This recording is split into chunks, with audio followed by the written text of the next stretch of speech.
Hey everyone, welcome to The Field Between. I'm Ahmed. And I'm Yasmin. We gotta find a snappier sort of intro, but anyway, what are we talking about today? Today we're talking about queerness in Palestine, so all the different ways that issues with the LGBTQ community are intersecting with the conflict. I think Ahmed has some items to start us off, but after that we're going to start with kind of the American context, thinking about responses here, and then moving on to thinking about responses in Palestine. And then at the very end, I want to lead us through a little bit of a reading called Terrorist Assemblages by Jasbir Puar, who I've talked about several times in the podcast and just really fits in well with this topic. Nice. Just general updates. What's been going on? We went to the DC protest. Went to the DC protest. That was really heartening. I think it was about 300,000 folks. That's so what they say. biggest Palestine protest in the U.S. Potentially ever. Definitely not ever. Because Indonesia showed out like 1 million people. Damn. But well, now we got to do a bigger one. Yeah. There's also, how big is Indonesia? There's probably more people in Indonesia than the U.S., right? I actually have literally no idea. I don't think that's true. Let me look up Indonesia population. Yeah, it would be good to know. But yeah, it was really nice. It was just nice to be in community. It was nice to hear from so many people. They had too many speakers. There was 40 speakers. That was a little long, but appreciated all the intersection and different kind of types of solidarity. Population of Indonesia is 273 million, which would be less than the US. Nice. Wow, that's even more impressive that like 1 million people came out. If you think about like 273, it's pretty damn good. 1% of all people. Yeah, that's intense. We saw a lot of folks that we love, and it was really wonderful to just see people from friends from different walks of life that were also at the protest. Less different walks of life, and I meant more, I guess, different parts of our lives. Like a lot of people that we knew were there, which is really heartening. Yeah. What did you think overall? I'm glad. I thought it was a good start. Yeah. Yeah. The other cool thing that's been going on is I think some activists shut down the Boeing plant for a day, so that was really cool. Mm-hmm.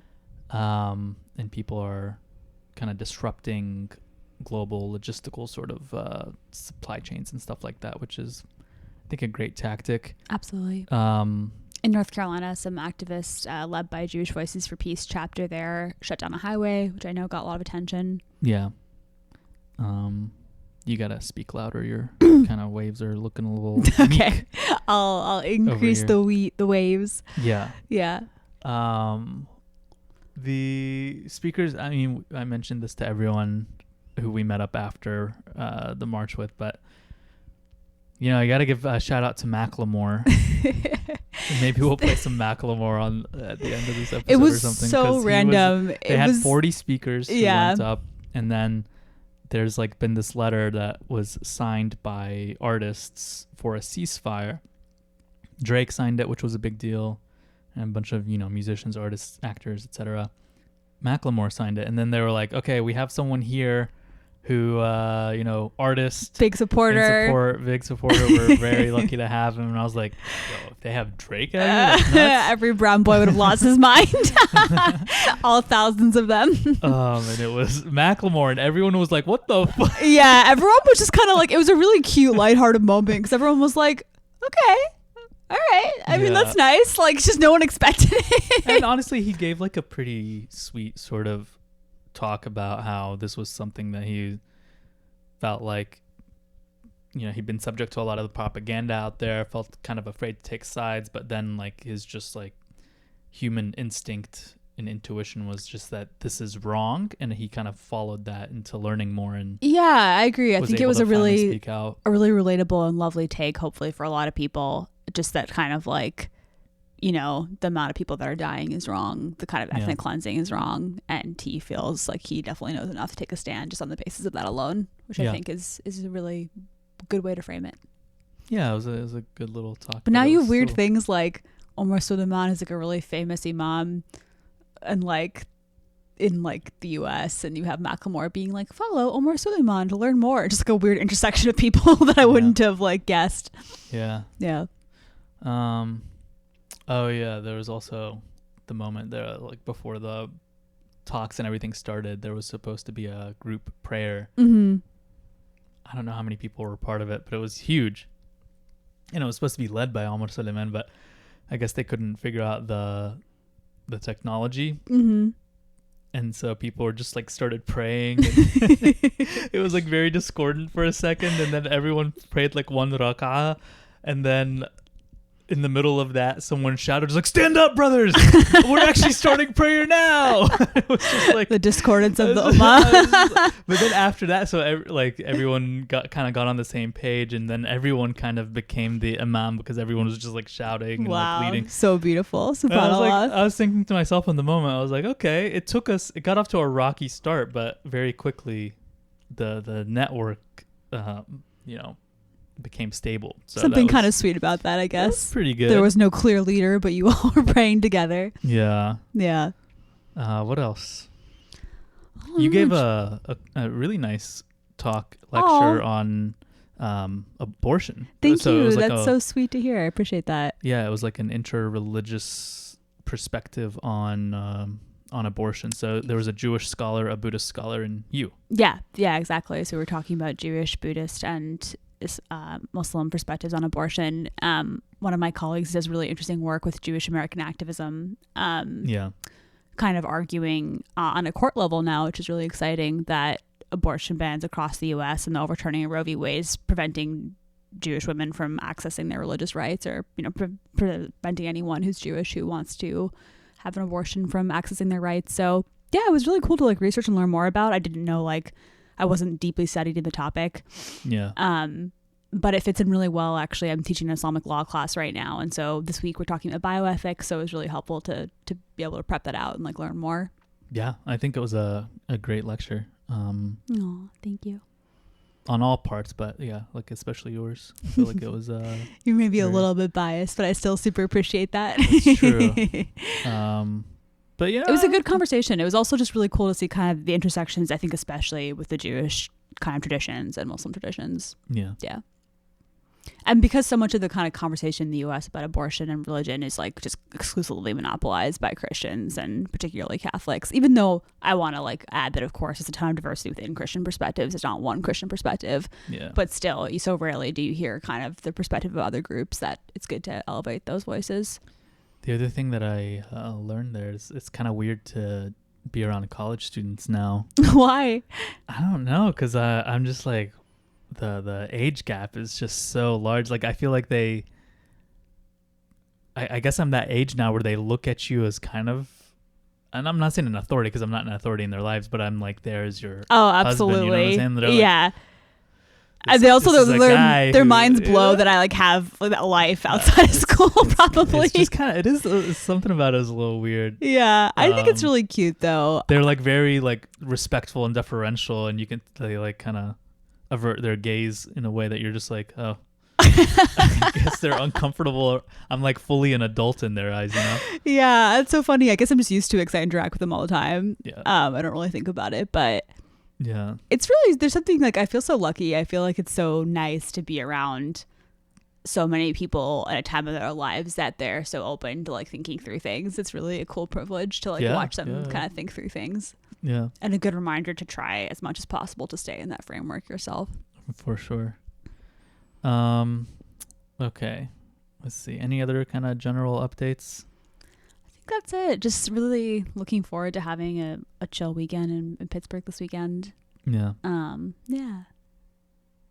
Yeah. We were going to go to Philly, but now we're not.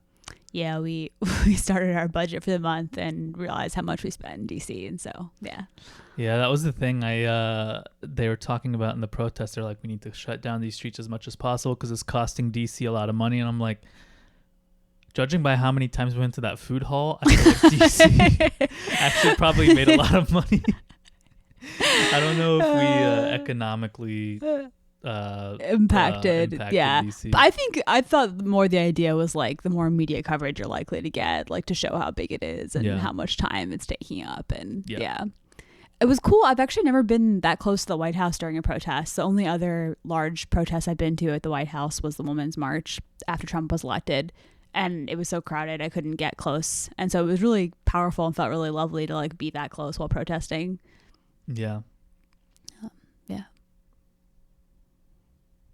Do you think Joe Biden was in there? I don't know. Damn. If he was, I'm sure he He's probably sleeping. was just like, yeah, maybe sleeping. Honestly, probably. All right. So I have a couple of, before we get into our main discussion, just a couple of clips. One is kind of random-ish. Yeah. It actually kind of, you can connect it to the second half of the All episode. Right. Ahmed loves his items. I sure do. So this is a man named Bob Catter, who is like a representative in Australia. Okay. And I actually don't, this just popped up on my feed, but I don't know when the original video happened.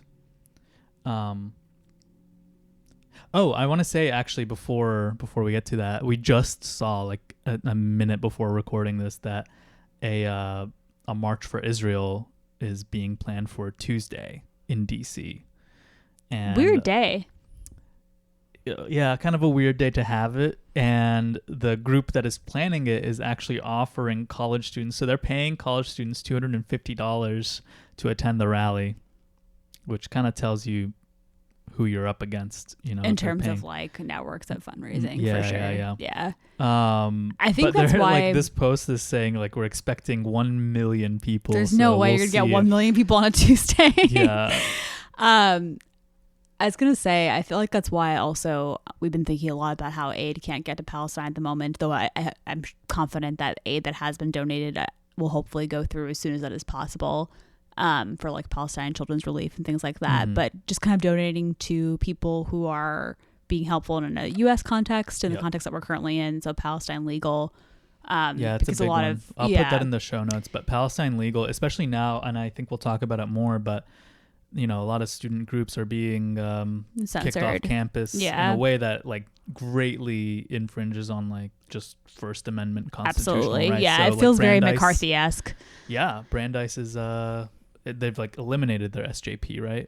Yeah, which is, I think, as you said, like a lawsuit waiting to happen. I'm sure that will be reversed, but that is crazy. Huge lawsuit. Yeah, like I cannot imagine on what basis they thought that was okay. Yeah, and I think the other group that I feel really compelled to monetarily support is Jewish Voices for Peace, because they're doing such an excellent job organizing, and they're doing a really great job of doing the hard work, I think, of helping educate and shift public opinion. Mm-hmm. So those are two groups I think we definitely both are looking to donate to. Yeah, and like I said, I'll link those in the show notes. But anyway, I just wanted to have a quick aside to talk about that that protest. We'll keep an eye out. We'll see if they get 1 million. I'll be impressed. There's no absolutely no way. I mean, they're begging people by like saying we'll pay you to go. Yeah, right? Like, I mean at that point it shows that honestly they don't have that much support. Exactly. Like, if you're having to pay people, then it shows there's not much going on there. Yeah. All right, we'll see. So, okay, so this is... Wait, one more thing. I think that's exactly the demographic that they're losing is like young people. So, I mean, that's why they have to. I mean, if anyone goes, it's going to be like a college student. Just maybe, here, I'll say this. If you're a college student and you're a pro-Palestine college student, just go and get the money. Just don't go to the protest. Don't do anything at the protest. No, we're not trying to get anyone to scam anybody, but... I am. Anyway, all right, so this is a man named Bob Catter, representative in Australia. Like I said, this showed up on my feed like this week, but I actually don't know when the original video was recorded. You know, people are entitled to their sexual proclivities. You know, I mean, let there be 1,000 blossoms bloom as far as I'm concerned. You know, but I ain't spending any time on it because in the meantime, every 3 months, a person is torn to pieces by a crocodile in North Queensland. Wait, what? Was he asked questions about what? About like... It's very hard out of context to understand, but it sounds like he's saying, I actually don't care who people are entitled to their sexual proclivities, but... The real issue here is that every 3 months someone is mauled by a crocodile. That just seems like... That seems so funny because that's like just a stereotype that I would have about like life in Australia. I did look it up actually. I was just like, who the fuck is Bob Catter? Yeah. But like I said, he's a representative and he's actually like, I think pretty staunchly like anti-gay. So my guess is that just trying really to change focused on the this issue in subject. some way. Yeah, I'm not really sure why. He does actually seem quite focused on people's sexual proclivities. Interesting. I mean, that is connected to the episode. Yeah. Yeah. I had his page pulled up here. Sometimes this is like a kind of silly high thought, but you just realize how big the world is. Like, I don't know anything about politicians in Australia. Yeah. Yeah. No reason to. I'm kidding. No, I don't know. But he also, I mean, you look at him. Oops. Pretty white guy, right? Yeah. He kind of looks like a cute turtle. Yeah, he is some old. turtle-esque, I feel like it's a thing. I don't want to generalize, but I think some old men just kind of look like turtles. Kind of turtle-y. Yeah, they look kind of wise and wrinkled and. Yeah. But he occasionally identifies as an Aboriginal Australian. Does he have Aboriginal heritage? From what I can tell. Just by looking at him, it might be a really one from looking at him, and two based percentage. on this paragraph on his bio in Wikipedia is that he says in his youth he was accepted as a member of a tribe. It's a bit different than having the area heritage, that he isn't grew it? up. Yeah, and so he felt a deep connection with the Aboriginal people. So it seems Something like a that- Rachel Dolezal type thing. Yeah, something that also translates to an American context. He will occasionally describe himself as blackfella. Wow. Yeah, which is I'm sure that people in Australia from the Aboriginal community love that. yeah. Well, apparently that's a term, like a casual or colloquial term for But is it something- Aboriginal people. Is it something that they use for themselves or something that they're okay with other people using? Unclear. Okay. Probably. I mean, it's probably like it's a term to refer to Aboriginal people. Got so it. just to even use that to describe yourself when you're this guy. Is a Probably. level of familiarity. All right, this one is a little bit more related to what we were actually talking about. Okay. And I I think I sent this to you, or maybe told you about it at least, but it's Cory Booker at a speech in New Jersey that was shut down by protesters who want a ceasefire. Okay. And it just kind of devolves into a little bit of a shouting match. Hold on. I don't think I've seen We this. are. There are so many places in our country right now where people want to make sure that we have. This is what makes America great. The power to protest. The power to have free speech. The power of America.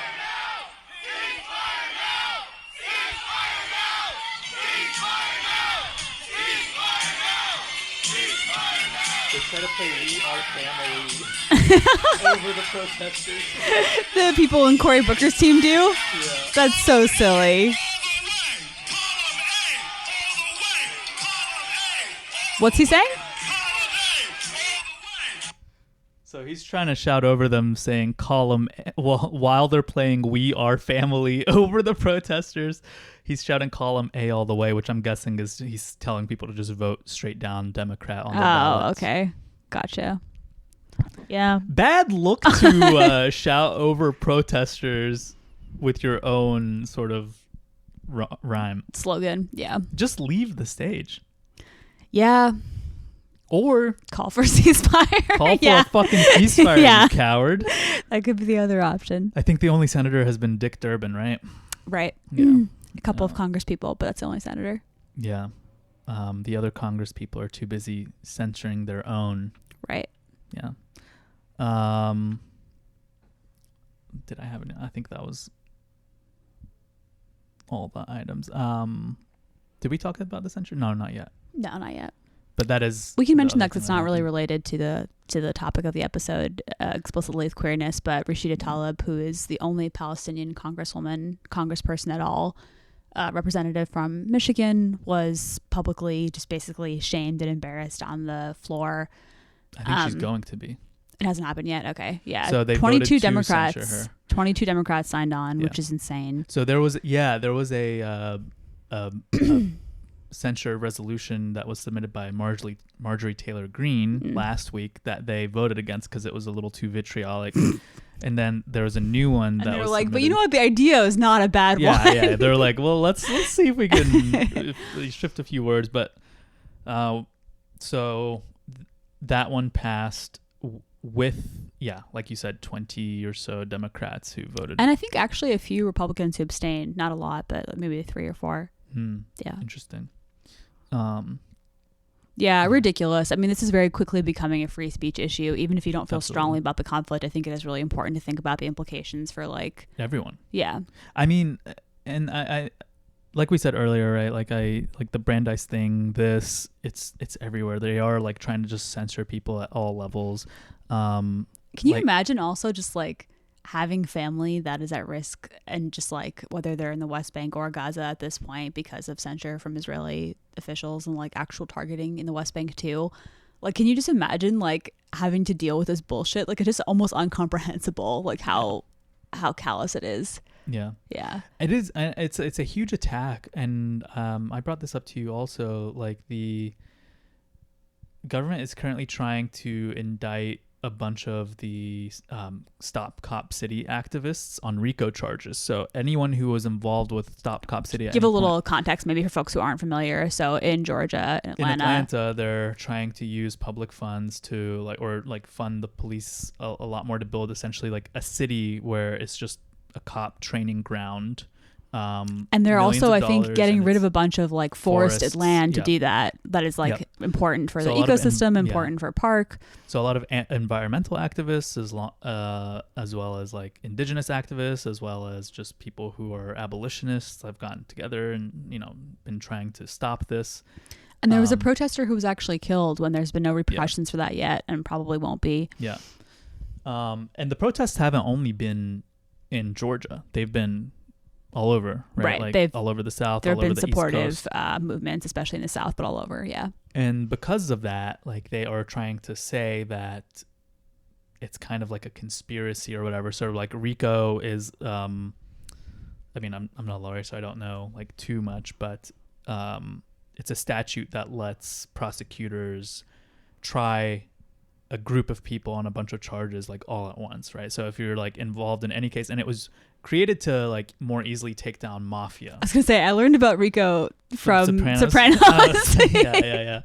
And then like Googled it because I was like, oh, that's interesting. I wasn't actually familiar with it before watching The Sopranos. Yeah. But now, and then I've also put together pieces. I know people have talked about the irony of like Giuliani prosecuting the mafia with RICO charges, and now they're being used against him. I mean, the RICO, like that kind of same legal framework. And what I was saying to you is just I do feel like if they're successful in that, they're absolutely going to apply the same playbook to Palestinian activists. I mean, it's an issue for any kind of freedom of protest. Absolutely. That's systematic and it's planning. Yeah. But saying like, for example, like anyone who has put like Free Palestine and can be, tracked or traced to having been at like the DC protests, right? And then say someone in Seattle shuts down the Boeing plant, which they have, right? Like, and saying like, oh, that's a crime, or like you shut down a highway and that's a crime. Then like suddenly all of you are going to be, charged on a RICO together. indictment. Yeah. And it's a conspiracy and you're all going to go to jail for it. And it's just such a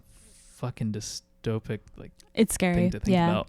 Hopefully it doesn't pass that way, but yeah, I think that's just kind of important to mention. Yeah. I feel like even Tucker Carlson, someone like Tucker Carlson is, at least when it comes to the free speech on this, on the right side of it, I will say. Broken clock can be right twice a day. Yeah, I mean, he was on I think he had Glenn Greenwald on his show yesterday, and he was talking about how he was critiquing even the conservatives. He's like, they used to be against like the woke sort of like cancel culture stuff, right. Now even the conservatives are, silent on this free speech issue and whatever. And I was like, that's a kind of a scary sign that someone like him is looking more level-headed than your typical Democrat and Republican politician. So definitely. Anyway, that's it for me. So thinking about intersections with the conflict and queerness, I wanted to first talk about the kind of American context. So we did a whole kind of episode, I forget, maybe like 4 months ago, on a letter that came out that was in August? I think it was a little earlier than that.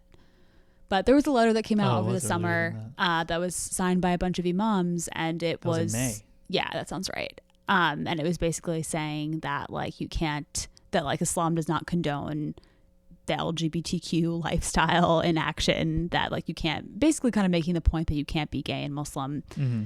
and sort of saying that this kind of movement to sort of integrate the two is not okay. And then also really using very kind of like alt-right sort of language to talk about how like the government should not like force children in schools kind of thing to like learn about They were queer saying people. that they need protection from that ideology. Yeah. They needed something. So it's just sort of an interesting kind of larger picture thing, because it seemed like Islamophobia had let up enough that there was a kind of comfort for some Muslims and some Muslim groups in kind of ideologically aligning themselves with the right. And some fairly mainstream imams who at least I really admired, like Omar Suleiman, signed that letter. Mm-hmm. And now that there's been a resurgence of Islamophobia, and that particularly a lot of people who are invested in, you know, what's happening in Palestine. I mean, Omar Suleiman is Palestinian. Mm-hmm. Are again kind of in dialogue with people on the left. And it's just sort of an interesting shift. And I think to an extent, it just makes sense. Like, obviously, coalitions are born of circumstance. But there was something kind of just so frustrating, to me at least, about seeing him on stage when there were all these like feminist collectives and like progressive organizers that made this event happen, that made the rally happen. And just the kind of ease with which he's able to kind of go in and out of these kind of different political lexicons, I feel like is not something that like a Muslim American woman could do in the same way. I don't know. I just thought it was kind of interesting that he was standing on stage with so many people who like are queer, or like that's a huge part of their advocacy. Right. And again, I understand like that there is just some, I don't know what the right word is, but there is just some like common senseness that like, okay, of course, like depending on the issue, you'll be standing with different people. Yeah. But it's also like, you really were okay with making a lot of those people vulnerable like 4 months ago. I don't know. It was like a little bit of a hard pill to swallow. I thought it was interesting. Yeah. I mean, I think that's fair to feel some type of way about that. It's all very complicated, right? Because I think what maybe you're going to get into is the kind of maybe the sexual politics, or like how brown men and then Muslims are also sexualized in certain ways. But on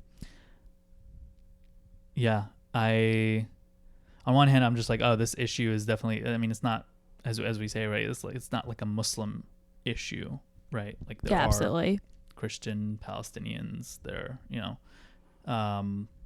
so it makes sense to stand in solidarity with them. But I think ultimately the critique is that this kind of has to be rooted in sort of like a anti-imperialist view that also necessarily calls for you to also call for like queer liberation and stuff. Yeah, you know what I'm saying? exactly. Like, that's really well put. If you're gonna be consistent, Omar Suleiman. Yeah. And this is the thing, you can't be like, yo, fuck gay people, but let's free Palestine. You're like, it's just, there are like, gay Palestinians. I guess, of course there are. Like, yeah. And like, the thing is, I feel like it's not just, I think that like he is like actively depending right now on a coalition of people who he made less safe. Mm-hmm. Like, that's kind of my view of it. And maybe that's a little harsh, but like a lot of, I mean, maybe our circles are skewed, but a lot of folks that I know that like go hard for Palestine are queer. Yeah. And so there's just like something ironic about it. I mean, he's a great speaker, and like I like quietly clap because I was like, what am I gonna do? I also do believe that sometimes there are order of operations, and I think what's happening is so atrocious right now that like I'm like, yeah, I'm not gonna not platform this man in this moment. I think I think that there's sometimes he's got a big following. He's got a big following. Like he like is someone that a lot of kind of mainstream politicians have rubbed shoulders with, and like it makes sense for him to speak out in this moment. And I'm glad that he's such a great speaker.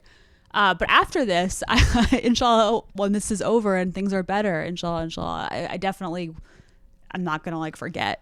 He should be called to kind of account for this stance. Yeah, especially if I think inevitably in a world where things got better, which it might not, I bet he would just go mosey on the other way again, you know? And it wasn't just like, hey, I'm not sure about what it means to be LGBTQ, you know, it wasn't just kind of, that letter was really specific in its language. Mm-hmm. and pretty toxic. And there are imams who I think might agree with Omar Suleiman. I'm not sure. Like, I think his name is, I'm blanking on his name. What's the NYU imam that everyone likes? Is it Khalid Latif? I don't know, but he didn't sign that letter, and probably because he thought about what it might do to some of the people that follow him. You know, The other thing is that it's what it does, and what we see now is one of the biggest, the things that like the Israeli lobby and like the pro-Israel media like to attack pro-Palestinian causes with is that they are anti-gay. So that's what I wanted to get into next. To kill all gay people, and having someone like Omar Suleiman sign a letter that, essentially says like they are against like Islam and gayness and queerness is not compatible. Not a good look. Yeah. So actually, let's transition to that, because that's the next thing that I want to talk about is this kind of line that we've been hearing a lot from folks on the pro-Israeli side, pro-Zionist side, who are like, well, Israel is like the only bastion for gay people in the region. And like, well, like Hamas hates gay people. This is like, I've seen a couple of these. They're really awful, but this is like one meme that I saw, and on the top, it's people holding a poster which says Queers for Palestine, and it's got like a pride flag and a Palestinian flag, and on the bottom it says cows for McDonald's. And so it's kind of this analogy that like these are people who are supporting their own slaughter. And I've seen a lot of memes like this. McDonald's, I think, is possessive, right? Are you correcting, are you correcting this meme's grammar? I think. Hold on, You're so cute. But you get the idea. Yeah. And I've got a lot of thoughts about this. I think, one, there's something so strange about saying, hey, like, we are protecting queer people. There is no protection for any Palestinians right now under occupation. It does not matter what your sexual orientation is or what your gender is, right? I mean, Israel is probably killing more gay Palestinians than any Hamas ever did. Of course, obviously. Yeah, absolutely. And I wanted to pull up, have you heard of queering the map? Sounds like something an academic would do. I mean, I don't know what specifically you're referencing. It's an actual website. It's called Queering the Map, and I've got it here if you want to look at it with me. But it is a digital website that people add to themselves. So people who are queer all around the world will kind of post like little digital footprints. They'll like drop their location and like write a story. Okay. And it's really beautiful. It's really like interactive. So far, I just see a white screen. Yeah, it's taking a while to doesn't load. Look very queer to me, to be honest. It's taking a while to load. But there have been some really beautiful and heartbreaking ones that have gone kind of viral on social media. Again, viral relative to, I guess, your particular media eco thing. Mm-hmm. Wait, can you pause it for a second? Because I don't have internet. I don't know why. Future Ahmed. We're rolling. Future Ahmed, cut this out. Okay, I'll cut it.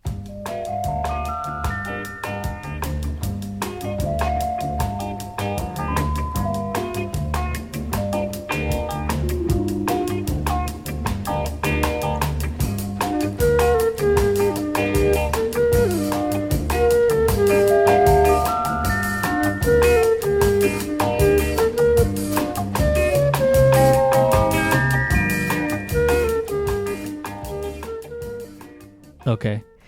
So it's been more active than ever in Gaza because before the internet was going off more periodically, people were writing. And it just kind of brings a point that, again, obviously there are queer people in Gaza. Like, there are queer people all around the entire fucking world. Yeah. And here are some of the posts that like were really beautiful and really sad. So this person says, a place where I kissed my first crush. Being gay in Gaza is hard, but somehow it was fun. I made out with a lot of boys in my neighborhood. I thought everyone is gay to some level.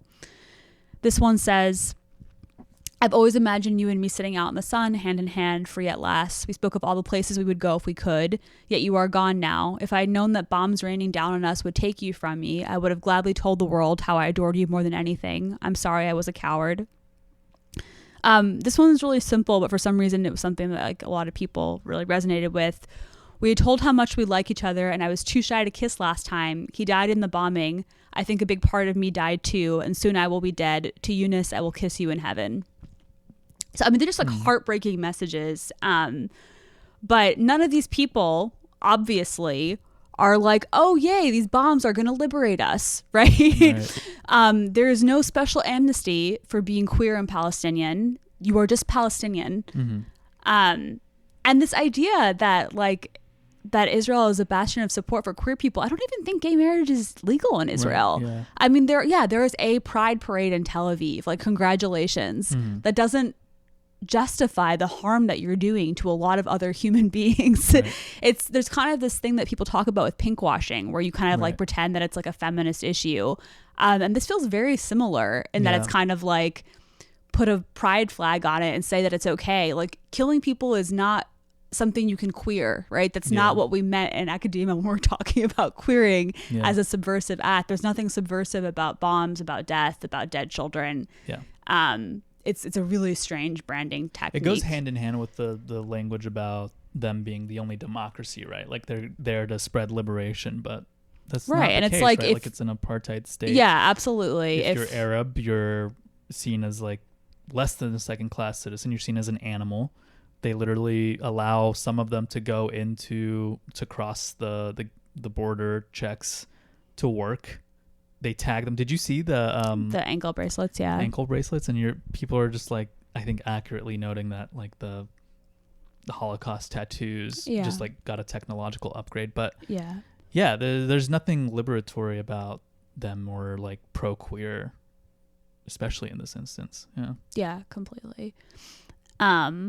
And I think this kind of idea that like particularly queer people in the U.S. are like misguided or like stupid for supporting Palestinian liberation. You saw that Columbia anti-Semitic thing or whatever, so I can throw that clip in here. Yeah, and do you want to describe it a little bit? Yeah. Yes, I mean, so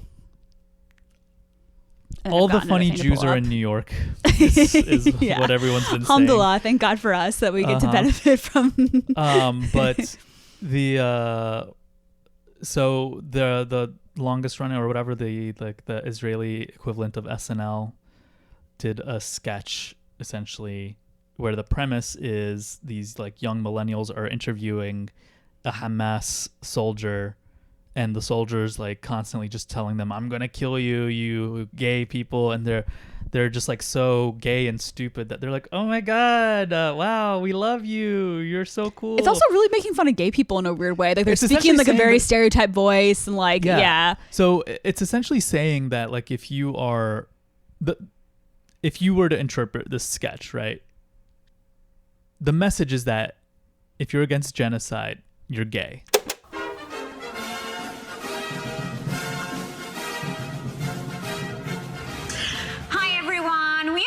On YouTube with Columbia Anti-Semitic News, where everyone is welcome.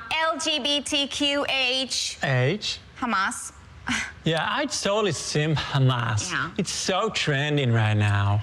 From the river to the sea, Palestine will be free. Do you know why it's true? Because it rhymes.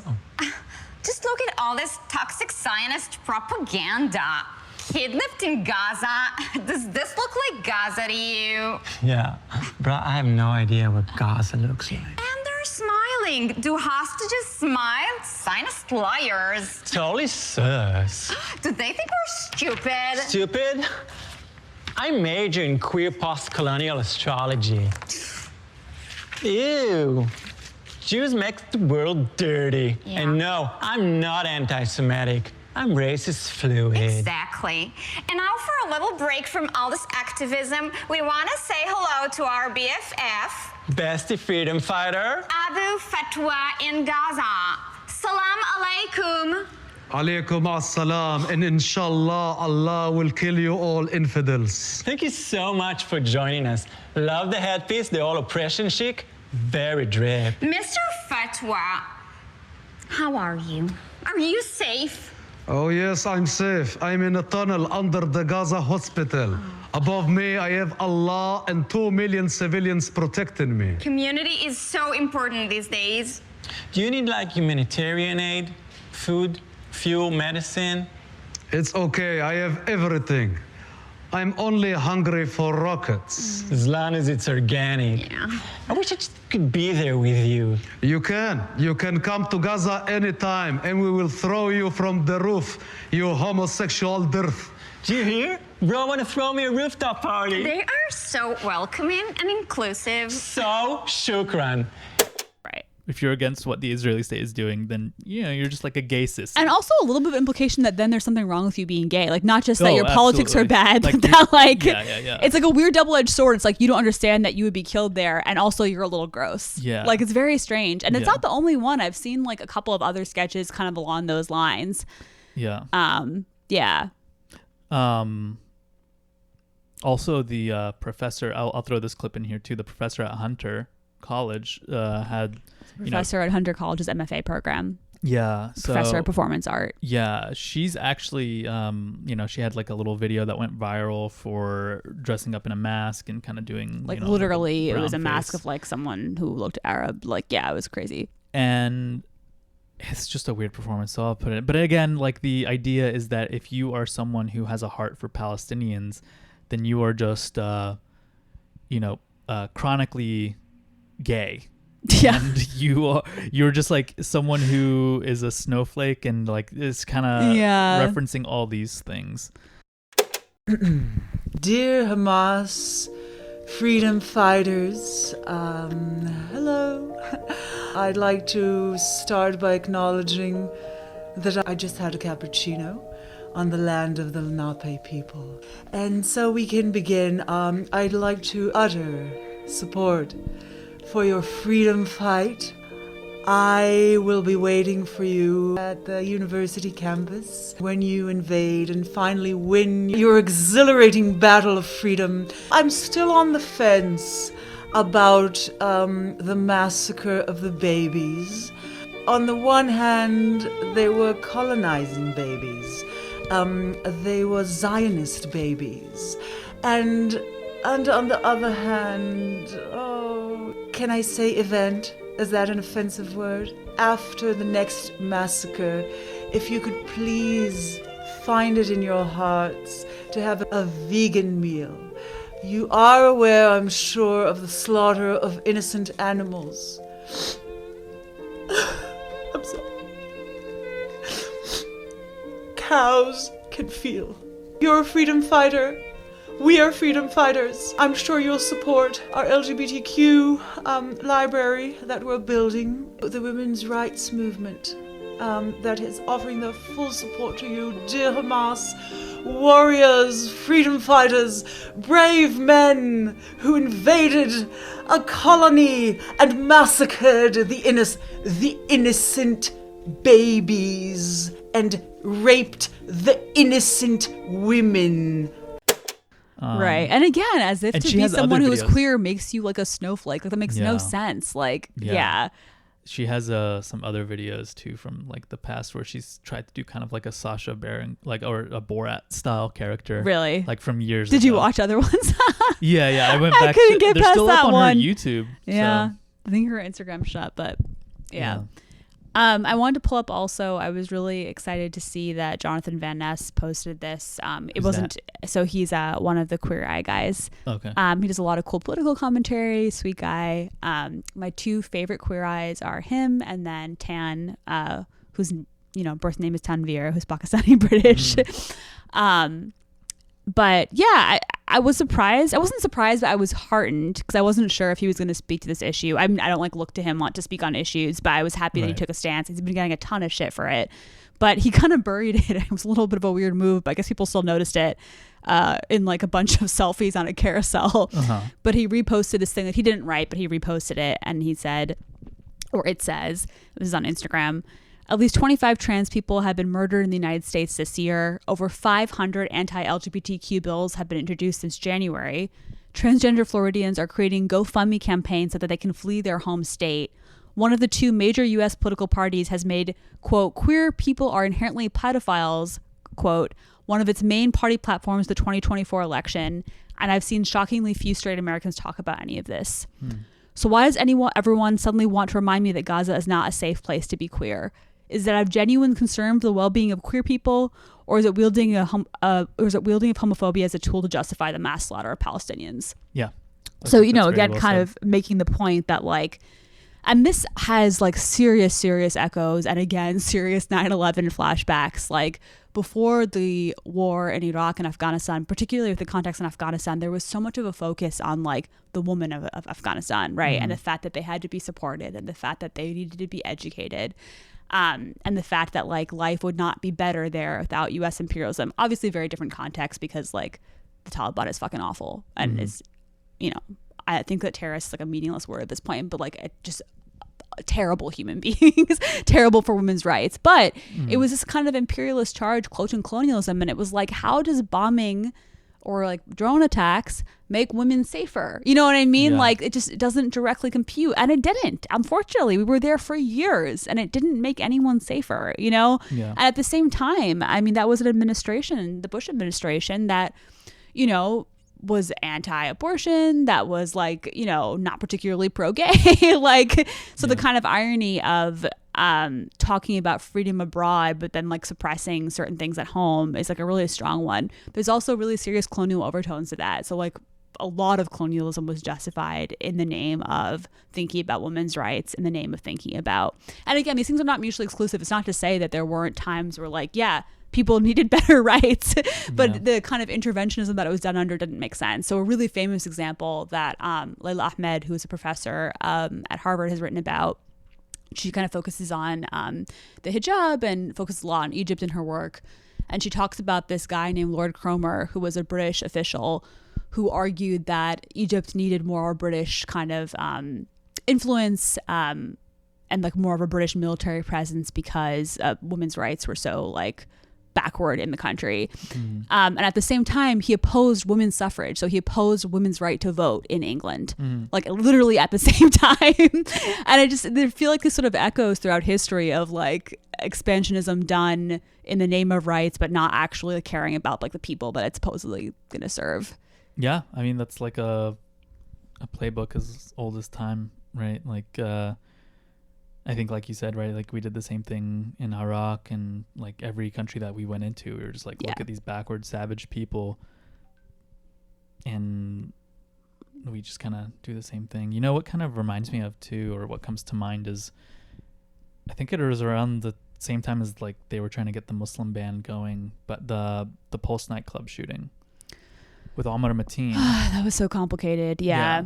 And they were saying that immediately when it came out, right, because it was, you know, a queer club in Orlando, and this Muslim guy, and they were like, oh, he was just like a repressed homosexual, he had been at that club, which maybe, I don't know. No, there's no evidence. Yeah, but they were saying that to, you know, the media narrative that immediately came out was that this was this like repressed like Muslim extremist who just hated gay people because he also hated himself. It was like this very elaborate story about how he had been there, and then he went and shot it up, and he like specifically chose that club. And then the investigations that happened after like some of the evidence was unsealed and the indictments and stuff like that found that he just kind of went to that club because it was the first one that came up in his Google search. Like he just didn't even know it was a gay which club. Is still like, awful, but yeah, obviously, interesting. like I'm not like, no, of course, I'm just saying that for like an audience. Yeah. But it's like a horrible tragedy, and he, in his kind of like, you know, whatever manifesto or whatever that he had written, was just like, I'm doing this to call out U.S. violence against Muslims in other countries. What a stupid way to do that, but very stupid way to do it. Yeah, but like, it wasn't specifically like, about the kind of LGBTQ angle. That's interesting. No, and I'm not saying he was like a champion of right, like, or he would have been like, but he it was just another deranged mass shooter. There was this, another deranged American mass shooter. Yeah, and again, like it was kind of used as like, oh, this is another reason we should have a Muslim ban, is because these people are incompatible with Western views of like liberalism and like being. Oh, I totally lost the timeline on that. Was that around the time of Trump? I forgot it was that. 2016. Yeah. And then even actually when that had happened, Netanyahu had commented on it and was like, oh, that attack like was part of a coordinated like worldwide movement, and there are going to be more attacks by it was like silly. in coordination with Hamas and ISIS, which again, like they're trying to do the Hamas ISIS equals I don't ISIS think it's thing. really working. Maybe it's working for an American audience a little bit, but I don't even think it's working in Israel. But he did that even back in 2016. He was just Yeah. like, yeah, the Palestinians are going to continue killing gay people. Like, Right. so for a long time, There's they been have this been kind of connection. trying to do this connection and saying that like Muslims are just categorically bad because they are against gay people. Right. I do remember, like, in a Muslim American context, I think, God forbid that it should have happened at this way, but it did lead to a lot of conversations about queerness in the Muslim community. So I'm glad that at least people took it in that direction. Yeah. Internally. Yeah. Yeah. All right, should we talk about this text a little bit? Any other kind of notes about intersections of queerness with the conflict? I'm trying to think if there's anything else that we've seen. Definitely insert that sketch. That sketch was nuts. Yeah. Yeah. No? Lead us through it. Okay, so Jasbir Puar is a professor of women's and gender studies at Rutgers University, and this book is called Terrorist Assemblages. And there's a couple of main arguments in the book that we'll go through, and we're going to really focus in after that on one chapter called The Sexuality of Terrorism. So she argues that homosexual bodies have historically been linked to death. And then when we kind of talk about otherness and homosexuality, sometimes we're also talking about this kind of idea of something that's beyond life. Another thing she talks about is how queerness has been commodified in a capitalist context. So she talks a lot about, like, you know, the Pride Parade that's sponsored by Bank of America, that kind of disconnect of taking something that was subversive and kind of like making it part of capital. And then she talks most relevantly for us about how homosexual bodies have been used to justify American exceptionalism in foreign policy. And so she calls this homo-nationalism, this idea that the U.S., which has a mixed record in terms of thinking about LGBTQ communities and support, is somehow needed on a global scale to be kind of a champion. But it's also the right kind of queer body, right? It's not a body that's too deviant. It's a body that's as close as possible to kind of like the ideal masculine, very like straight presenting sort of cis body. Just got kind of two quotes here. In terrorist assemblages, my primary interest is in this process of the management of queer life at the expense of sexually and racially perverse death in relation to the contemporary politics of securitization, specifically of Muslim, Arab, Sikh, and South Asian sexualities. So she's also looking a lot at the kind of intersection of thinking about Arabs, thinking about South Asians, and then thinking about these kind of two different religious categories. Specifically, mostly she's focusing on Muslims and Sikhs and how these things kind of intersect. Don't move the mic around too much. Sorry. Yeah. And then I thought this was a really great quote in the intro too. How do we conceptualize queer sexualities in Afghanistan, in Iraq, in other parts of the quote-unquote Middle East without reproducing neocolonialist assumptions that collude with U.S. missionary and savior discourses? So how do we reckon with the fact that there are people who, you know, are queer in other parts of the world, obviously, and how do we kind of think about that with forcing it into like an American framework of what it means to be queer? Yeah. So in the intro, one of the things that she mentions that we already mentioned is kind of this irony of Israel hosting a World Pride event, and how it's a sad reminder that sometimes coalition building between abject groups just isn't possible, and that someone can be lacking in privilege in one ways, and this is all obvious, but it's important to remember, but still suppress others, right? And how that ideally in our kind of politics of liberation should not be something that we aspire to, and something that we should actively call out, which is why I feel like it's also kind of important to mention the Omar Suleiman thing. And she also mentions that a lot of feminist discourses in the U.S. kind of take for granted this binary between the West and between like an imagined Muslim world, which is something I feel like we've indirectly addressed quite a bit on this podcast, right? I've kind of started saying to my students in general that I'm really starting to think about how, this is a bit of a tangent, sorry, like how useful the term West even is. Like there are countries with more resources and less, and there are specific histories that is why that's the reason. I mean, there is a sense of like, I go back and forth because on the one hand I think about, and then I think about these events that we put on that are so beautiful, but the kind of power of them is that they're drawing from so many different influences, and they're kind of a beauty that we create in diaspora, like in exile almost. Like there's a reason why we can mix like Arab and South Asian influences. Yep. And it's not because we're trying to directly reproduce real places. Yeah. It's because it's kind of like a melding that's happening that you're trying to create a space for. I'm thinking particularly about the events that you host through Caravanserai and kind of how, I don't know, there's a lot of mixed symbols, and that's beautiful, but I feel like that's intentional, and it's not like we believe that that's exactly a map of how places look. We understand that we're drawing from distinct cultural references. Yeah. This is a tangent, but yeah. Okay, and then in this chapter called The Sexuality of Terrorism, there's a couple of things that she kind of walks us through. So this is the second chapter. She says there's been a curious and persistent absence of dialogue regarding sexuality in public debates about counterterrorism, despite its crucial presence in American patriotism, warmongering, and empire building. And she notes that kind of this idea of sexual deviancy is linked to the process of kind of othering terrorist bodies. So she's talking specifically about this imagined idea of the terrorist, who is generically brown, right? Probably Arab or South Asian, but generically brown. And that there's kind of almost, I hate to say it, but kind of like a romance with this idea of this kind of deviant man that is like other, and it's always very, very masculine, like always very man.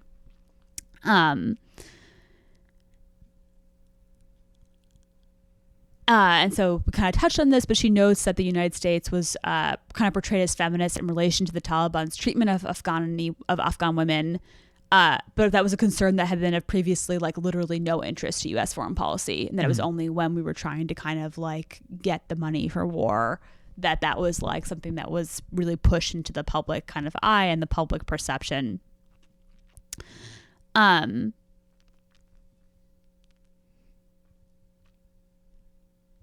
She says that the kind of way in which like, and some of this I think is a little harsh to be honest, but I think it is interesting. She says that kind of the way that like homosexuality has been sanctioned in the U.S. is a way in which it only can be managed by the state, right? So it's like through the institution of marriage, it's through the kind of corporatization of pride that it is okay to be kind of queer because you've taken out the kind of deviance and otherness of kind of being queer. I will say, I get it. I get that pride is really corporate. That's fair.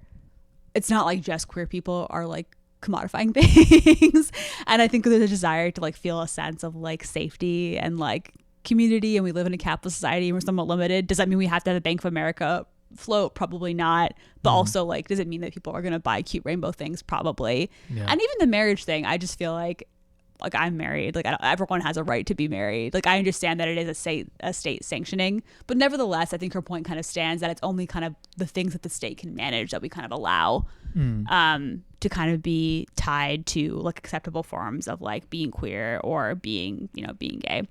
And then at the end, she really goes off, and I taught this actual chapter, and I was really impressed that my students were so kind of following her argument, because I thought it was a little bit of a stretch, but she talks specifically about kind of jokes about Osama bin Laden being gay, which I didn't realize that there were so many, but like just she kind of like compiles and talks about. Like, do you remember they said when they went to his compound or whatever, like that he had gay porn? And was it gay porn stuff. Or just porn?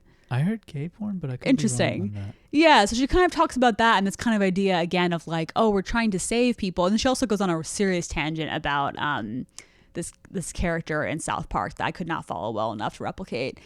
But yeah, she kind of talks about this sort of irony of like we're going there to save these people, but also these people are kind of dirty. Like the idea of deviance, like of it being a bad thing to be kind of gay in some way. Yeah, I don't know why I just remembered, but do you remember that at some point like the military was researching or like there was a proposal to make like some sort of like chemical bomb or something that had a pheromone in it that would make the men like. This was when we were at war with Iraq and Afghanistan, like make the men too aroused to like fight or something like that. It was called like Was that real? The quote gay bomb. Yeah. Oh my God, that's wild. I've never heard of that. But yeah, it's kind of like the same way that at some point like people who like these like militias or whatever, who wanted to just go out and extrajudicially just like kill Muslims or whatever, they're like the worst thing you can do is like dip your bullet in pig's blood or whatever. Like the same way it's just like the worst thing you can do to these is like make them Arabs gay. Is make them gay and like yeah. Hold on, let me see if I can find that. While you're finding that actually links perfectly to the next chapter, which is incredibly depressing. I honestly couldn't bring myself to reread it, but it's probably the strongest chapter in the book in my opinion, and it's called Abu Ghraib and U.S. Sexual Exception.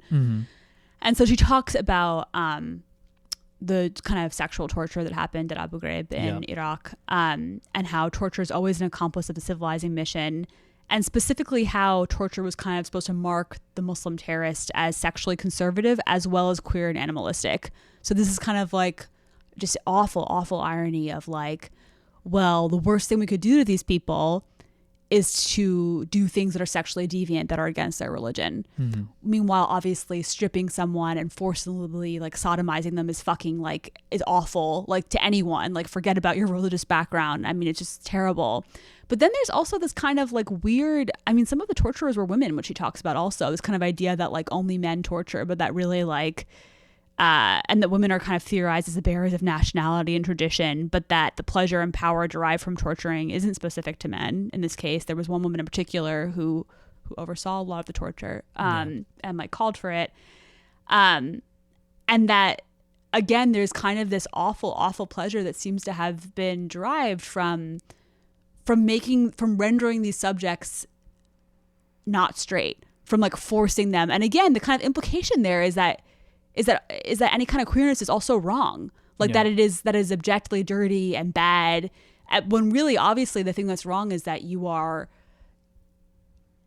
just degrading people, you know, and just sexually, you know, assaulting them. So I think it's like indicative of ultimately, and I know you just said like you don't like using this distinction as much anymore, but like the Western world's ultimate position that there is still something wrong with being queer, right? Because you're using like forced queerness and gayness as a punishment. Yeah, but then it's also the double-edged sword of like, but it's because you really don't like queerness because you're Muslim and you're a man, but then also like queerness is kind of dirty and that's why that's your punishment. Yeah. So it's awful to think about, but I feel like on some level this is like everyone who's going back to this idea of like pinkwashing and Israel saying like all these people just like want to behead gay people and all this stuff and like they're savages. That's the same mentality and idea that allows a prisoner, or like the guard in Abu Ghraib to like do sexual torture. Yeah, absolutely. And that's the thing that is, I think, so scary about these like terrible memes that are like, oh, they're like, I've seen, McDonald's ones and KFC ones. Like they're like chickens for KFC. They're like chickens for McDonald's. Yeah. There is the kind of derision, not just for like, oh, you're dumb, these people hate you, but also I kind of hate you too. Like you're stupid and you're bad for not being like, exactly. You're an animal. It's very like dehumanizing kind of language. Yeah, so I mean, like complicated, but I think, very weird. Yeah, I'm seeing sources here, so they're all kind of referencing the same thing. So apparently, in 1994, the U.S. military was actually considering that. I don't think it ever got, put into work, but the pheromone gas would turn soldiers gay, which would, I guess that was the idea, is that they were going to make them too horny to fight. So this was like before the Iraq War, though. This like in the 90s they were developing this. I mean, I guess it was on the heels of like what is it, Desert Storm? And all that like stuff, so, part one, like with Kuwait. Yeah. Interesting. Yeah, that's all I had for this. She's got some other good chapters. She's got a chapter called "The Turban Is Not a Hat" that's really interesting, talking about like the way that Sikh men dress and the way that's been kind of racialized. And in that chapter she talks about different kind of queer South Asian men who have kind of said that their sexuality had to take a backseat to their ethnicity post 9/11 just because of the way that they were being treated. And kind of, again, it sucks for anyone to have to do this, but the kind of like order of operations they personally felt they had to do. Though I hope that there's enough spaces now that people don't feel they have to do that. Yeah, I mean, anytime someone brings that up, I'm just like, my question is like, okay, well, let's imagine a gay Arab Palestinian in Israel. How are they going to be treated? Yeah, right. They're going to be treated like an Arab. And let's not fight to the bottom. Like, let's try and imagine, a state where there could be someone who is gay in Palestine who had full rights of citizenship. Like exactly. Yeah. But certainly bombing the entire population forecloses that possibility of ever happening. So Anything else? No, that was it. If you're interested, check out Terrorist Assemblages. Yep. And then, like I said, we're going to link in the show notes to organizations that I think are U.S. based that we're donating to this definitely month. need a lot of support. Yeah. Yeah. All right. Thanks, y'all. Bye. Bye.